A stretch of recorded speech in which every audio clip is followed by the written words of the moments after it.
আমরা কিনে 100, 370, 400 রহমত সামনে সাথে 330 করে 310 করে ভর্তি লস ভাই। গাড়ি ভাড়া আছে, নিজের বেতন আছে, লেবার খরচা আছে, লসের তালুক আছে ভাই। আতর দি খাই 2 ঘন্টা বইতে কি কাস্টমার সামনে না স্যার, কিভাবে মাল বেচুন? কিনে বেশি এই দুদিন মাল পুরো গাড়ি মাল বেশি 50-60 লস হবো। ভর্তি লস আমরা বেতন দিন না নাকি আরো চললাম নাকি কম চললাম, গাড়ি ভাড়া লস, ব্যাগি লস। সরকারি আনছে সরকারি প্রতি বছর আর সামনে আনি। অন্যান্য বছর কি লাভ করেন না? অন্যান্য বছর গুণরি হচ্ছে ভাই, গুণরি টক একখান আছে, সামনে টক একখান আছে, ব্যবসা করলে টক একখান আছে, কি এমন লাগে? আগে তো একসময় খুব লাভ হইতো। হ্যাঁ লাভ হইতো, এখন লাভ নাই ভাই। একটা সিন্ডিকেট করে ফেলছে তো এখন লাভ নাই।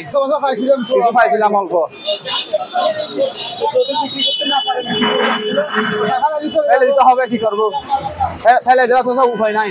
1200 মতো চামড়া নিয়ে এখন পর্যন্ত চামড়া বিক্রি করতে পারি নাই, দরদাম হচ্ছে না। এখন একটু কাস্টমার আসে নাই, 9 টাকা হয়ে গেছে। যদি বিক্রি করতে না পারি আমাদের থেকে একটা ব্যবস্থা নিতে হবে, না রেখে যেতে হবে অথবা মাদ্রাসায় গিয়ে লবণ দিতে হবে। আমরা সকাল থেকে আমরা যা কিনছি মোটামুটি ভালো মাল 500 টাকা, 600 টাকা, 650 টাকা, 400 টাকা এভাবে কিনছি। এখন গ্রামের মাল আসে, মালগুলি ছোট ছোট বাদ মাল। এই মাল লবণ দিলে আমরা 200 টাকা বেচতে পারতাম না, এই মাল এখন 300 টাকা, 400 টাকা বিক্রি হইতেছে। এটা সরকারের যেটা লেট দিছিল লবণযুক্ত চামড়া 1100 টাকা, মাথার 1100 টাকা ফুট একটা করে দিয়েছিল। কিন্তু লবণ এখানে তো খরচ যেটা আছে 500 টাকার মতো খরচ আছে, 450 টাকা, 450 টাকা খরচ আছে। খরচটা ওই যেগুলো নতুন ফকিরি বিক্রি আছে হিসাব করে নেই তারা, খরচ ওইটা বলে এরা ঠান্ডা কিনে ফেলছে। ঠান্ডা লবণ দিয়ে বিক্রি করতে গিয়ে তো 450 টাকা খরচ আছে, টাকা পয়সা বুঝতে। আবার ট্রেনারি এলার থেকে আমরা কোনো প্রস্তুতি পাই নাই। ট্রেনারি এলা আমাদেরকে গত বছরের টাকা দিয়েছে 50%, আগের টাকা দেয় নাই। ট্রেনারি এলা আমরা কি দূর নিবে সেটাও বলে নাই। তো সরকারে যেটা বলছে ট্রেনারি এলা কোনো সময় যদি বলে তো সরকার পেয়েছে, আমরা তো তোমাদেরকে লিড দেয় নেই, তোমরা এই দামে কিনে হওয়া তোমাদের ব্যাপার। এবারও দেখছি যে ট্রেনারি এলার কাজ আমরা কোনো প্রস্তুতি পাই নাই। যদি আমরা কিনে করার উৎসাহ থাকতো সবাই টাকা পেমেন্ট করে দিত, কিন্তু টাকা পেমেন্ট করে নি। লেবার খরচ, লবণ খরচ, মাঠ খরচ, অনেক খরচ করবার নিতে, গাড়ি ভাড়া চামড়া নিতে নেওয়া আসাতে। প্রায় সব চামড়া আমাদের ছিল যে মাদ্রাসার চামড়া এলাকাবাসী, মাদ্রাসার শুভাকাঙ্ক্ষী তারা আমাদেরকে দান করেছেন, দিয়েছেন।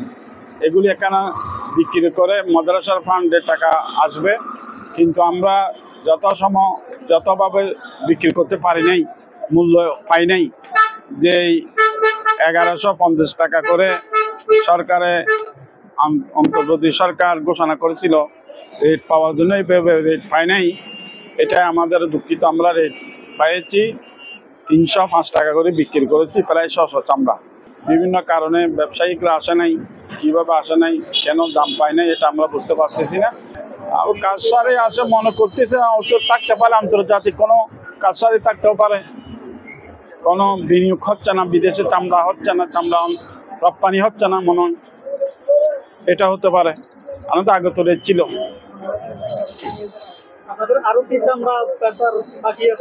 না আমাদের নাই, বিভিন্ন মাদ্রাসা আছে, অনেক মাদ্রাসা চামড়া বিক্রি করার চামড়া এখনো এখানে বাজারে আছে। বিভিন্ন জায়গা থেকে আসছে, বিভিন্ন এলাকা থেকে আসছে, অনেক চামড়া এখানে এখনো মজুত আছে বিক্রি করার জন্য।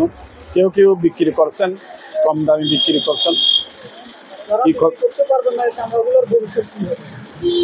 বিক্রি করতে পারবে না, তো বিক্রি না করলে এখানে তো বিগত বছর দেখা গেছে চামড়া ফেলাই চলে গেছে, কি করবে?